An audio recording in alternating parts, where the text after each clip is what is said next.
Hi, I'm Angie Hicks, co-founder of Angie, and one thing I've learned is that you buy a house, but you make it a home.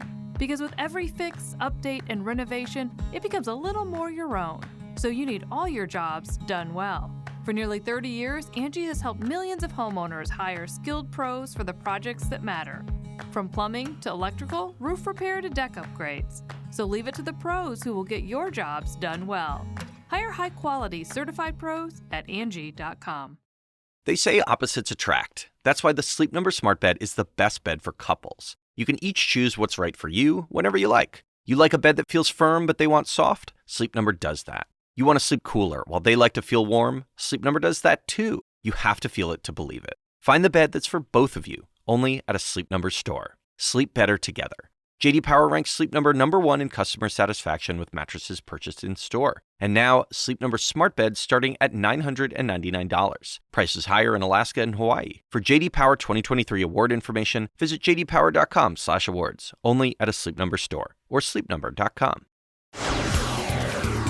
People weren't getting along? It was kind of touch and go. Okay, this is the juicy part. This is the part I like, and you're depriving me of it, and I don't want you to deprive me of it. What was the problem? What do you, like, give me an example of the problems that were arising.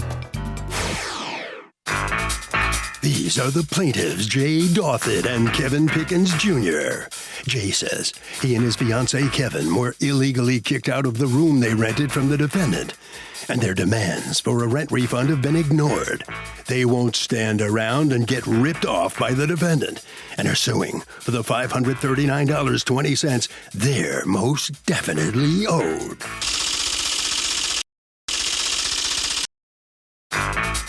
This is the defendant, Laura Andrews. She says she and the co-plaintiff, Kevin, got into a heated argument about baby wipes gone missing.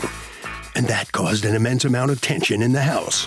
Once they started talking behind her back, she told them to get out and doesn't owe them a red cent. She's accused of not getting along. All parties, please raise your right hands. What you are about to witness is real. The participants are not actors. They are actual litigants with a case pending in civil court. Both parties have agreed to drop their claims and have their cases settled here before Judge Marilyn Milian in our forum, the People's Court. People's Court is now in session. The Honorable Judge Marilyn Milian is now presiding. Litigants have been sworn, Your Honor. Thank you, Douglas. You're welcome. Okay.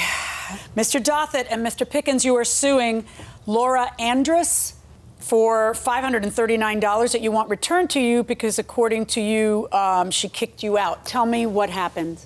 So we arrived there on May 31st. We just left an apartment that was a bad situation. And so we paid via Cash App, and then... what was the agreement that you were going to pay how much in rent? So it was a total of $600, 3 and 3. And then did that include the utilities or not? Yes, it included all utilities and everything.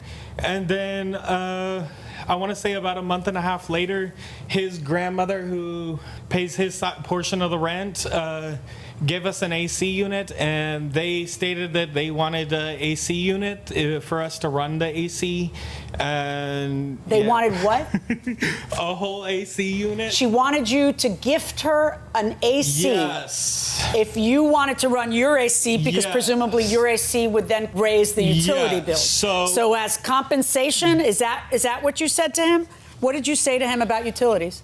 Well, he said he was going to get us an AC. So I told him... Are utilities included or aren't they in the $600? They were. But? The AC running constantly, because it was so hot, raises the utility bill up more. Right. So he offered to give me $200 to help with the utility bill extra. Okay, so you didn't demand the $200 from him, he offered? Yes. Okay. What day did you pay her $200 for utilities?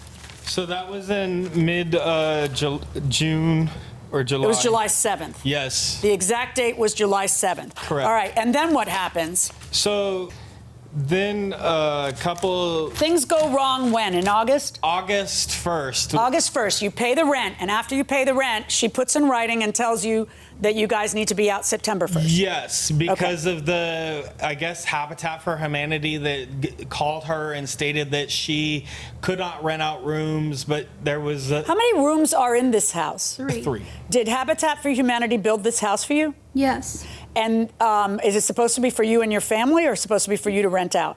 For me and my family. Okay, but you're renting it out. I was renting a room, yes. Okay, how many people were living there when they were living there? It was me, my husband, my son, my daughter. So I can't think right now. That's 6. You plus them is 8, yeah. So there's a lot of people in here. Yes. Right. Okay, so you give them notice, and the reason that you're asking them to leave is what? There was too many people. Too many people in the Too many house. people. Too many and people Too many in the different house. personalities. People and weren't getting along?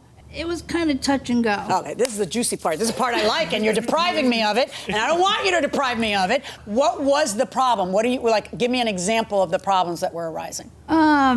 Other people in the house weren't happy, and some of his actions was jokingly, but some people didn't take it jokingly. For example, what?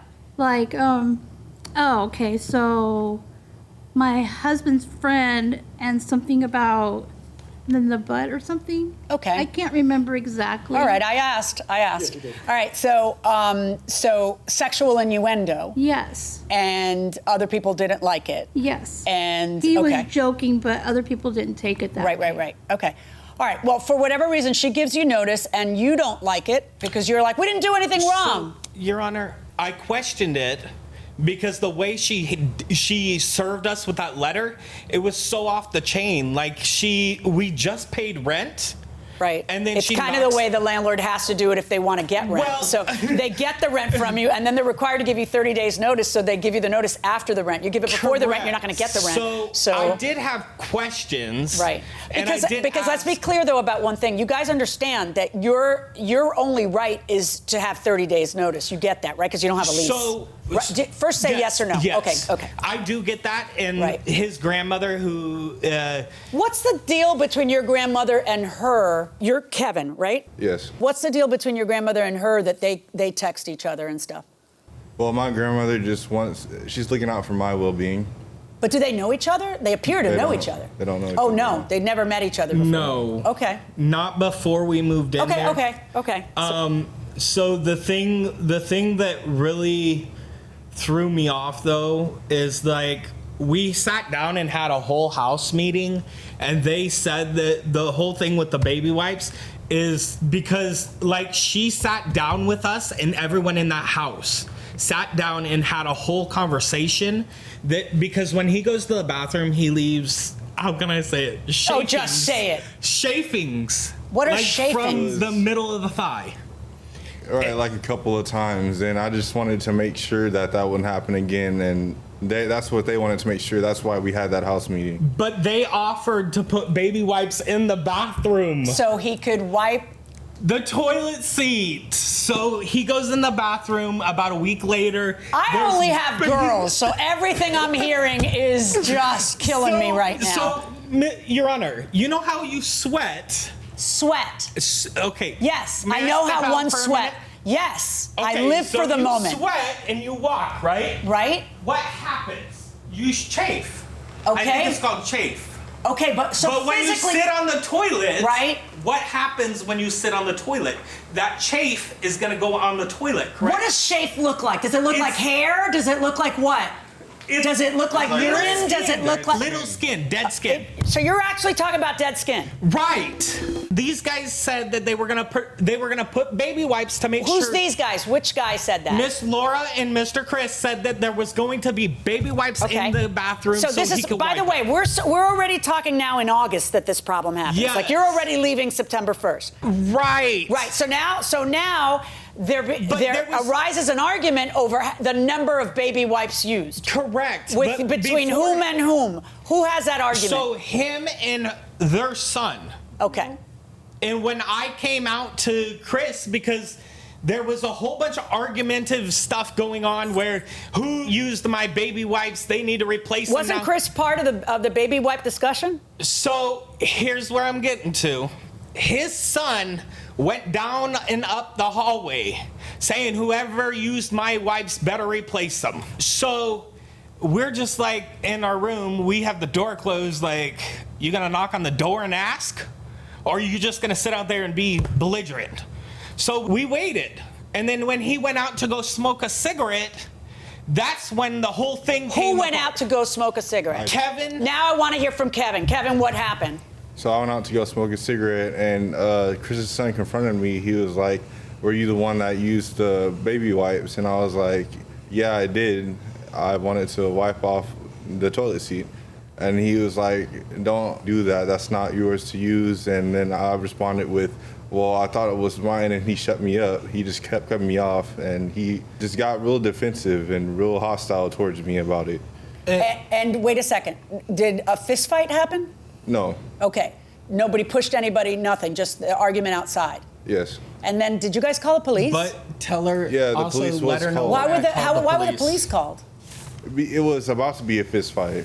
So like, How was he it about? threatened- Okay, hold on. Were you there? Sorry. Were you Yes, there? I was okay, there. but I it's told his story. Chris- Can we let him talk? Yes, Hold on. yes, Go ahead. sorry. So go on. Chris's son was like, "Well, we could see it in the street if you want to get mouthy." Okay. And what did you say? I said, "No, it's not necessary." And then what did he say? He said, "It sounds necessary. And then Sounds what like did you wanted say? to fight." Then I said, "I don't want to fight." Okay. And then what did he say? We had a conversation about it already. Okay. And then? That's when we kept going on, and that's when Chris said that he was going to call the cops. Okay. And who did call the cops? I did. Oh, because why am I not surprised? All right. So and But I was in the living room where Chris was sitting down just listening to everything, and I was like, "Chris, can you go get your son?" So when they keep pressuring him and arguing, it kind of brings back his PTSD. Okay. So I told Kevin, "Come on, let's go. I'm calling the police." okay. So you call the police. The police go out there and they ask. So Go ahead. we sat in Grandma's truck for about 30 minutes, and then the police arrive and say, "What do you want to happen?" I said, "Just make it so that we can go in there calmly. We can go back to bed." And then we go back in there, and then 2 days later, the breaker turns off. Did you turn off the breaker? I did the not. Electricity? I did not. Sometimes it flips. I did not turn off the breaker. So what flips? Just the Usually the bedroom and sometimes the laundry room. It depends which one. except that what was losing electricity this time? Just the bedroom that you're renting out? Yes. Yeah, you can't do that. All right. I'm not that malicious. Well, it sounds a little malicious when I know. landlord, because you wanted them out and they weren't Yeah. getting out, and all of a sudden the electricity. But you had said that they had until the 1st. What made that change? Because now you wanted them. I see the text where you're saying get out now. So what happened in that interim? So they went to 7-Eleven and they were telling the cashier there about how that he had to clean everything. So when I hear that I'm being talked about, my husband's being talked about, it raises my anxiety up and I get upset. Yeah. Yeah, that's So- well. and I got to tell you, you're not unique. But go ahead. So, I mean, yeah, most people so will then get angry if they're getting talked about somewhere. So but, yeah, so then I was just like, they gotta go now. I can't do this. I can't handle Right. this. So you told them you have to leave now. You can't stay until the 31st. Let me explain something to you. You don't have the legal right to do that. You're a landlord, and you have to abide by the rules for landlord tenants in your state. Mm-hmm. Okay. I mean, I know you feel like you have that right, and you feel like they forfeited their right to stay there, and it may make you happy to get them out sooner. But you just have to have a thicker skin than that, and you have to wait it out, or you have to go to court and get them out. You don't get to throw them out, smoke them out by turning off the electricity to their I to their swear to place. God, I did not shut off the electricity. I know it seems like I probably did, but I did not. I swear. Okay, but either way, the bottom line is you don't put your hand up. You don't get the right to make them leave earlier than their rental term. So when you tell somebody you've got to go and you got to go now, you don't leave on the 15th, you leave on the 18th, right? And then you're suing for the rest of August. All right, what do you respond to him, or do you respond to him when he asks for that money back? So I brought up that I was telling him about the berry bushes and then that we needed weed killer. He says, find out how much it costs and I'll get it for you. So I told him how much it was. He's like, go ahead, order it on Amazon. Same with the toilet stuff. But can I ask you something? Why are you hitting him up for money for that? I wasn't. He offered. No, he doesn't even know you need it until you tell him. And he's a tenant. So why is it you're... I just told him that we needed it, and he said he would get it. He would pay for it. Okay, so that's the weed killer. And then let's talk about the toilet flushing mechanism. What's that about?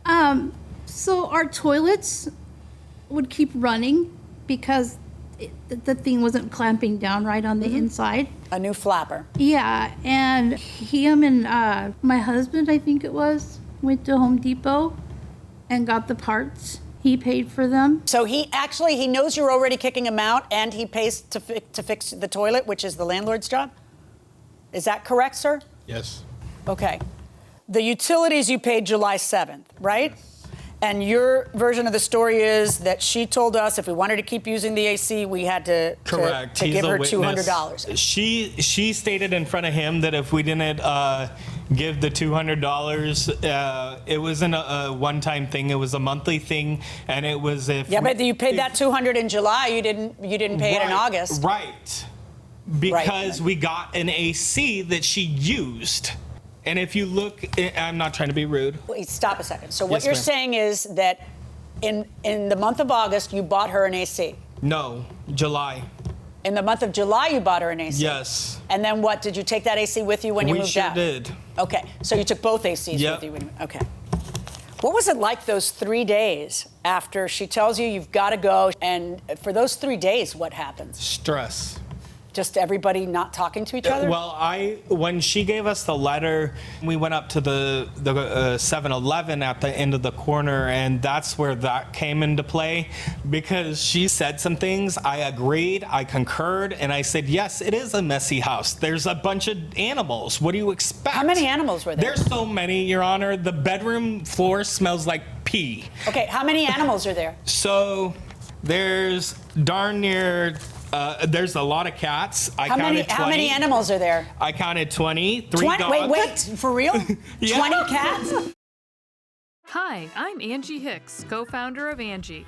When you use Angie for your home projects, you know all your jobs will be done well. Roof repair? Done well. Kitchen sink install? Done well. Deck upgrades? Done well. Electrical upgrade? Done well. Angie's been connecting homeowners with skilled pros for nearly 30 years, so we know the difference between done and done well. Hire high-quality, certified pros at Angie.com. The last thing you want to hear when you need your auto insurance most is, "Thank you for calling. Please listen to your list of 46 possible service options." Which is why when you choose USAA Auto Insurance, you'll get great service that is easy and reliable. 24/7 online service for claims, access to roadside assistance, and more. All at the touch of a button. Start getting the service you deserve. Get a quote today. Ability to receive a quote depends on membership eligibility. Membership eligibility and product restrictions apply and are subject to change. USAA means United Services Automobile Association and its affiliates, San Antonio, Texas. Welcome back to the People's Court. I'm Harvey Levin. So this is a case where people living under the same roof just don't get along. The plaintiffs say that the defendant kicked them out, owes them money. We will find out. Let's go back into the courtroom. How many cats are there? There's enough to fill a horse. Hold on. There's six. 6 cats? 6 2 cats. kittens. 2 are outside all the time. Oh, the 2 kittens, that one's hers and one's my son. So 8 cats? Yes, and 2 are about to kick it. Any dogs? 3. 3 small dogs, 8 cats. 3 small dogs. Okay, There's a hamster. And a hamster? There was a guinea pig. A partridge in a pear tree? There's a And lot a of guinea animals pig. here. All right. Guinea pig's gone. All right, let's stop. Let's discuss the law here, okay? When you tell them you may not live here for the rest of the month, you don't get to also keep the rest of the month, okay? You have to return the prorated portion. So, number one, I am ordering you to return the prorated portion that they're suing for. The next thing, the 2 items that I want to talk about are the weed killer and the flushing mechanism. If I have a right to use that for the whole month of August and you've kicked me out, I guess you didn't really give me the enjoyment of the article that I bought. And it's frankly a little bizarre because it's really the landlord's obligation. That's not something they have to kick in. But I don't care if they agree they're going to kick in, then they're going to kick in. And they kicked in, and then you threw them out. So I all of a sudden now they don't get to enjoy what it is that they didn't even have to kick in for to begin with. So I'm going to order you to return the 70 and the 37. The 200 is a little bit more difficult, you see, because you willingly paid her 200, and then and that was in July. It was July 7th, and you're there until August 18th, and then you're like, I wish I hadn't done that, but you did do that. Yeah. So, and then you ended up taking both ACs, which I don't blame you either. But you don't get to have then something you agreed to pay in the midst of your tenancy given back to you just because your tenancy ends, because when all is said and done, understand you're a month-to-month tenancy. Yeah. So the 200 you're not going to get, but the rest of the money that you're suing for you are. I'm ruling in favor of the plaintiffs in the amount of the $339.20. Good luck, folks. Thank you, Your Honor. So the plaintiffs prevailed. The defendant is on her way out of the courtroom. Let's talk to her now. Ms. Andrews, what have you learned from what the judge just told you today? To not rent out my rooms anymore. Sounds like quite a house you have there. What, 8 cats, 3 dogs, a guinea pig, a hamster, and then a lot of people. Is it any better now that they're gone? It's okay. It's okay. Yeah. All right. Listen, thank you very much. The exit is on your right. All right, here come the plaintiffs now. Obviously, it was quite an experience for them. So are you in a better place now? Yes, it's much cleaner. The rugs ain't even smelly no more. I don't have to wake up in the morning and turn over and scrub the carpet because it smells like cat urine. Well, good for you. That's listen, you were introduced in the courtroom as Kevin being your fiancé. Are you guys planning on getting married? I gotta ask you that. Yes, we are. You are? When's the wedding date? Have you set it yet? January or February. We want it in a cold winter month. And why's that? He likes the cold. I like snow, stuff like that. All right. Good luck to you, all right? Thank you. Thanks. Thank you. Well, Harvey, what's your perspective? What are you thinking? So, Doug, the defendant lost this case because you can't just say, well, the other tenants don't like these tenants, and that's a reason that I'm just going to kick the plaintiffs out. You can't do that. Now, if the plaintiffs are doing something that does cross that legal line and the landlord makes his or her own judgment, that's one thing. But just listening to the tenants complain and saying that's why I'm doing it doesn't cut it. If you gift a person $1,000 for a specific reason, like paying for their elderly mother visiting from another country, and they didn't use the funds for that, can you sue to get it back?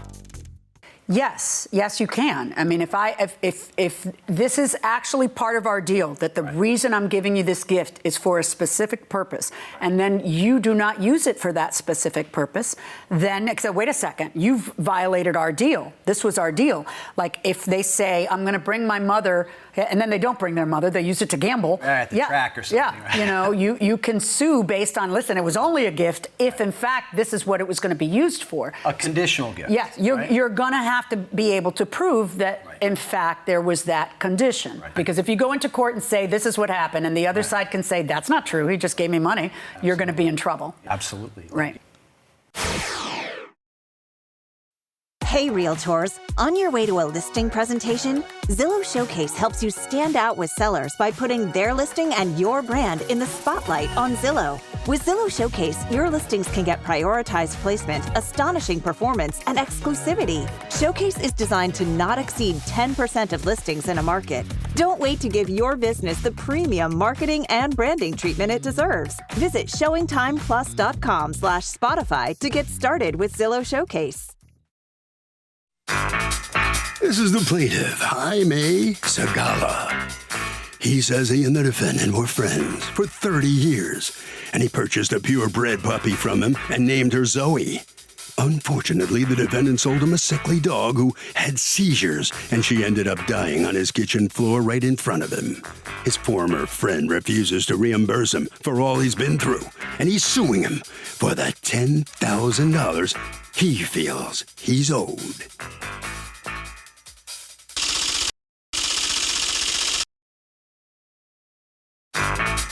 This is the defendant, Francisco Rojas.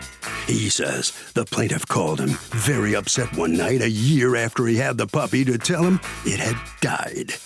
When he asked the plaintiff if he brought the dog to the vet, the guy told him no, and he feels it's his fault Zoey died? Please, this guy looks at him like a dollar sign and nothing more, and he owes zero.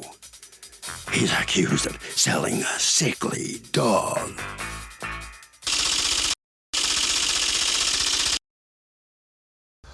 All parties, please raise your right hands. Welcome back to the People's Court. Next case on the docket. The plaintiff says that he bought a puppy from the defendant, somebody he's known for 30 years, and sadly the dog died. But the defendant says the dog was a year old when he unfortunately passed, and he doesn't think he's responsible. It's the case of Tale of the Pup. Thank you, Douglas. Okay, Mr. Segala, what happened? So long story short, I've known this guy for about 30 years. And he told me, hey, get one. He's been breeding for several years. I remember when he started. And he was telling me, get a dog. And I told him, hey, I'm not ready for one, but when I'm ready, I'll let you know. And he'll tell me when he has litters and he has more litters. And Were you two friends or co-workers? How did you know each other all these years? Yeah, we were actually pretty good friends. Like I said, I know this guy for 30 years. We used to play Texas home the games practically every weekend. So he breeds puppies and he tells you should have a dog, and then what happens? One fine day you do buy a dog from him. Yes, I did. All right, so you bought what kind of a dog from him? It was a French bulldog. Oh. So basically during the pandemic, that was the perfect timing to get a dog. Right, and how much did you pay him for the French bulldog? So I paid him $2,500. We had a written contract, $2,500. Okay, and did you pay the full $2,500? I paid the full $2,500 in cash at his home. Okay. In front of his house. And then what happens? Well, prior to me purchasing the dog, I even told him, he explained to me, it's my litter. I have some puppies. Which puppy do you want? He told me this ahead of time. I told him, no, it's a perfect timing. It's a pandemic. I have the opportunity to train her properly. I never had a dog before. Other than that, it was a perfect time to purchase that puppy. Okay, but you're not answering my question. My question... What's the question again? Okay, yeah, I forgot. Because me pica aquí, me rascas aquí. It itches me here and you're scratching me here. Please listen. Perdón. Okay, try to listen to what my question is. I want to understand, you bought a puppy from him, correct? And when did you buy a puppy from him? Okay, so I bought it off of Francisco. If I recall, it was you have a written contract, you said, right? Yes. Let me get that for you. I got it. He said sold yes, for $2,500. Francisco Rosas sold on December 18, 2020. And what happens with the puppy? So once everything's said and done, I pay the money. He tells me she's 100% healthy, no problems. I take her home. I was prepared for this dog. I had made purchases. I got her home. I received everything, even a book in regarding Frenchies. You received a lot more. You really went all out. You bought a dog seat, toothpaste. I wonder if I'm making myself look bad that I don't brush my dog's teeth because she's a dog, but toothpaste, chew toys, and you're suing for all that. You want all that paid back to you because what happens? Well, what happened? My dog died. When did your dog die? January 21st of 2022. Over a year later. A little over a year later. And, how did it happen? What was it you noticed? What was the first thing you noticed, and what happened? Okay, put it this way. When I had my dog, I say within 6-7 months, more or less, I believe she had a little seizure. First time I ever experienced something like this. Right after that, I called Francisco and I told him, hey, my dog had a little seizure. Is this common? Are your pups from that litter having the same situation? He goes, no, none of my pups are having any seizures. So long story short, I did my investigation. I paid additional funds for the AKC to receive more information, and it stated that Francisco was not the breeder of that puppy. It was a different breeder. That's a breach of contract right there. Well, I'm sorry. You say you thought he was the breeder, and according to you, Mr. Rosas, you told him that you were receiving that puppy from another breeder, correct? Correct. Okay, and what was the deal that you struck with him, and what did the contract say about whether or not it was your litter or wasn't your litter? Did the contract say anything about that or no? The puppy, he knew that I was going to receive it because I did a breeding with another person, and our agreement was that I could pick a puppy out of that litter. And I told Jaime Sigala if he was interested in it, that he could pick up the puppy, since that I would give him a really good price for the puppy. So you were selling it to him for $2,500. What do they normally go for?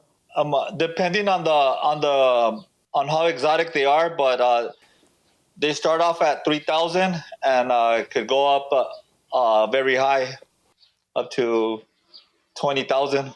Okay, and so you sold it to him for $2,500, and further that you would get a first pick of the litter if he ever bred the dog. Correct? Correct. And he picked up the puppy from the actual breeder, so he was well aware of what was going on. That I told him that I was gonna pick up the puppy, but he said that he'll do it. And when at the time of payday, he gave me a bunch of money, like just stacked up together, bunched up together. And when I counted it, it was I believe $2,000. So he was at the $2,500. Oh my God! This guy's a scam artist. If you look at him, why'd you give him a receipt for $2,500 if he was $500 short? Yeah, because I trusted him because I thought he was my friend and I thought it was going to be all there. I'm sorry. And when I called when did you realize that he was $500 short? After he left? So right away I called him. I'm sorry. Right away you shouldn't have to call him. Right away is when you're counting it in front of his face and you say, "Hey, there's $2,000." That's right away. So I looked you never at it like a loss. My point is, you never counted when he handed you the money? You're right. So I looked at it like a loss, and I never bothered him for it. You're not even counterclaiming for the $500, so I don't really need to address that. I do want to address at the 6-month mark, you call him because your dog has a seizure, and he says no other dogs in that litter had a seizure. And then what happens, Mr. Sigala? She had a little seizure. I called him. We're past that. After he tells you no, what's your next step? My next step was I had insurance for a month. I called my 24/7 service with the KKC. I explained to them. They said, "Don't worry about it. The only thing you can do is just she had a little seizure. I'm sorry. Make sure you're there you to take had care of her." insurance for a month. What does that mean? Yes. You had insurance for a month. I only had insurance for a month when I registered at the AKC. Insurance for what? It's just that's just the way. I'm sorry. What are you saying? Pet insurance? Pet insurance. I'm very So that just means that you have to reach into your pocket and pay a vet to take her to the vet. Is it a she or a he, your dog? It's a she. And what was her name? Name's Zoey. Zoey. So did you take Zoey to the vet at the 6-month mark when she had the seizure? No, I was told it wasn't necessary. By whom? I was told it wasn't. From the AKC 24-hour hotline. They told you, nah, don't worry about it. Don't take your dog to a vet? She only had a seizure for about 5-6 seconds. That's what I'm getting at. That's the first time I've ever experienced that. And then what happens? When she has a seizure the second time, when is it? Okay, this didn't happen until about 2 months later. Okay, that's what I'm getting so now it's the 8-month mark. And that's correct. How long is the seizure then? Just once again, I say about maybe 10 seconds, more or less. Not too long. And what do you do then? Well, I was there comforting her. The only thing you can do is comfort her. There's nothing else to do when a dog is having seizures? When a dog is having seizures in front of you? Oh, yeah, you comfort the dog then, but is there anything else to do after the seizure's over? Well, after the seizure's over, they get their equilibrium back. Other than that, do you take the dog to the vet then at the 8-month mark? My intentions were to take her to the vet. Your intentions? I don't care about your intentions. Yes. I'm asking you if you took her. Did you take her at the 8-month mark to the vet? I didn't have the opportunity to take her. The reason why is because, once again, I did call, and I was told that there's basically, if I take her to the vet, they're going to tell me they cannot do nothing for her. That's what I was told.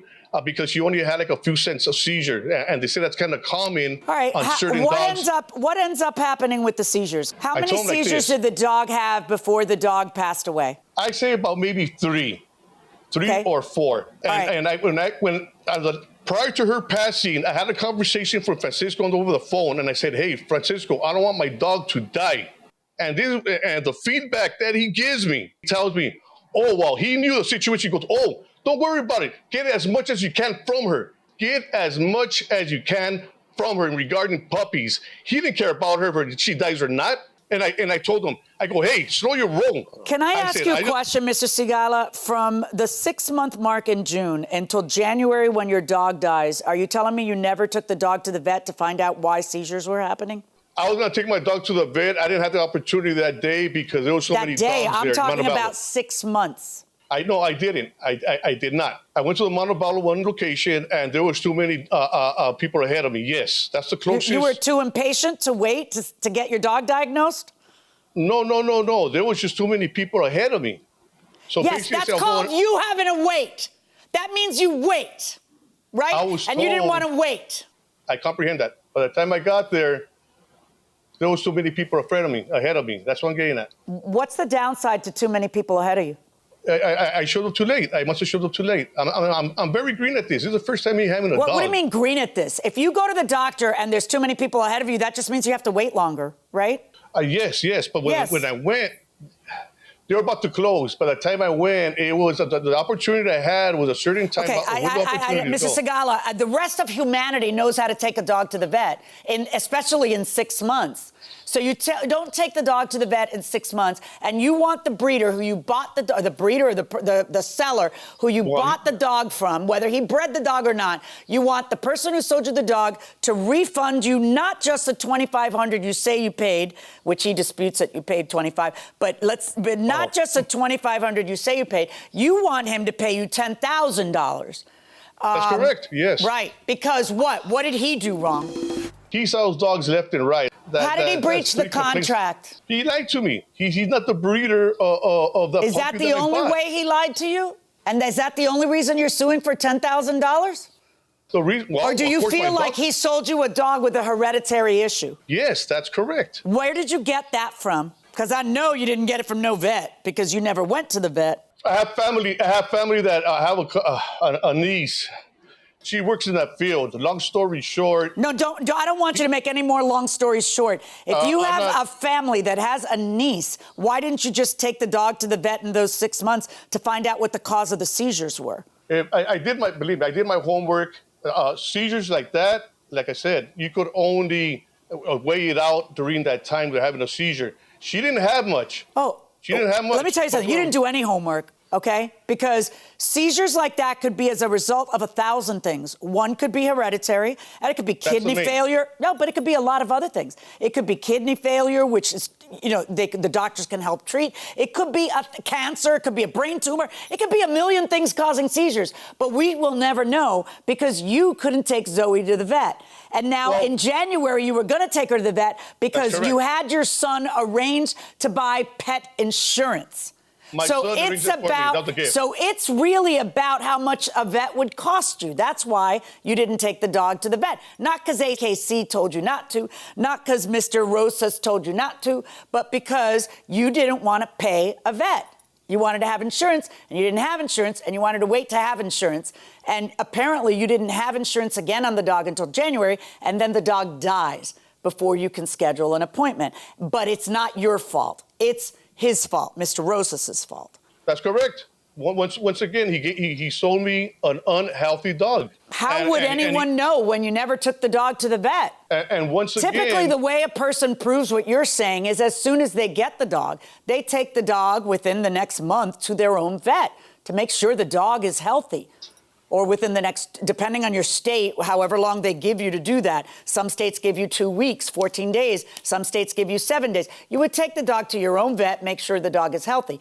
But certainly, if you have a dog having seizures for 6 months, you should take the dog. No, he did not kill your dog. Mr. Rosas did not kill your dog, Mr. Sigala. You killed your dog by not taking your dog to the vet to get to the bottom of why the dog was having seizures. I am not ruling in your favor. I am ruling in favor of Mr. Rosas. Wow, that's unbelievable. That's ridiculous. That's ridiculous because he lied all along. Look at his nose is growing. He's Pinocchio. He's a big liar. So the plaintiff fails to get his $10,000 that he was seeking from the defendant. Mr. Sigala, don't you understand? If you didn't take the dog to the vet, you're the one on the hook for here. It's unfortunate. All the information's there, what I paid for. This guy's a compulsive liar, and that's where it's at. Mr. Zagala, I'm sorry, but you should have taken your dog to a vet. It's all on you. Mr. Rojas, what do you think about this guy? I mean, he's saying a lot of crazy stuff to you. He's always been, and I don't know why I hung around him. I always knew he was a jerk, and how dirty he was with other people. Do you have any idea of what could have been wrong with his dog? Did you have other issues with dogs from the same litter who had problems like that? I've never had problems with seizures myself. And all right, well, look, you're off the hook. You're off the hook. You don't owe him $10,000, and I would imagine this will end your relationship with him. Don't settle him another dog, okay? Don't do that. Okay, Doug, so really sad case, but an important point is raised, and that is that when you think you have legal rights, you have to assert them in a timely fashion. If you sit on your hands and wait, or if you don't take the proper action to mitigate damage, you go to court, you're going to lose. And in this case, when you're looking at 6 months, the plaintiff could have taken lots of action, including notifying the defendant and also clearly taking the dog to the vet for medical treatment. When you're on a hill, stopped at a light, and the person behind you gets too close, when the light turns green and your car rolls a little and taps the person behind you, who's at fault? Well, I would think that there's not a lot of damage done when you do that, because you really only roll a little bit when you change gears. Yeah, but a tap is in the mind of the beholder. Yes, it's it is. Well, but the person behind you is the one who decided how far to be from you. Right, but does that person behind you, how are they supposed to know that you've got a manual transmission? I assume this person has a manual transmission in their car and they're on a hill. And I think, on hills, when I met you, you were driving a car with a manual clutch, with a stick shift. And you probably remember, it's been a long time, I know. It's been a very long time. Florida's so flat, you never had to be on a hill. But where I grew up, there were hills. Right. And, you had to, there's a parking brake or an emergency brake. You maybe had one hand on that. Right. And one foot on the clutch. And one hand on the steering wheel. Yes, it was a full contact sport, I remember. And you're trying to feather the clutch just right so that's just about to engage, and when the light changes, you can go, or, when it's time for you to go, you can go, and you're not going to roll back 3 or 4 feet and hit somebody. I think there's a roll and there's a roll. If the roll is a few inches, that guy was too close to you. If the roll is several feet, then that may be on you. Right. But how many feet is too many feet? I don't know. These are the kind of things that end up in small claims court, because if there's real damage, because how big is there's the no hill? Video. One person in the car behind says this person was a maniac. They rolled back and slammed into my car and damaged it. So the definitive answer is the person in front says he was a 1/16 of an inch away from my bumper. What do you expect? Yeah, right. So.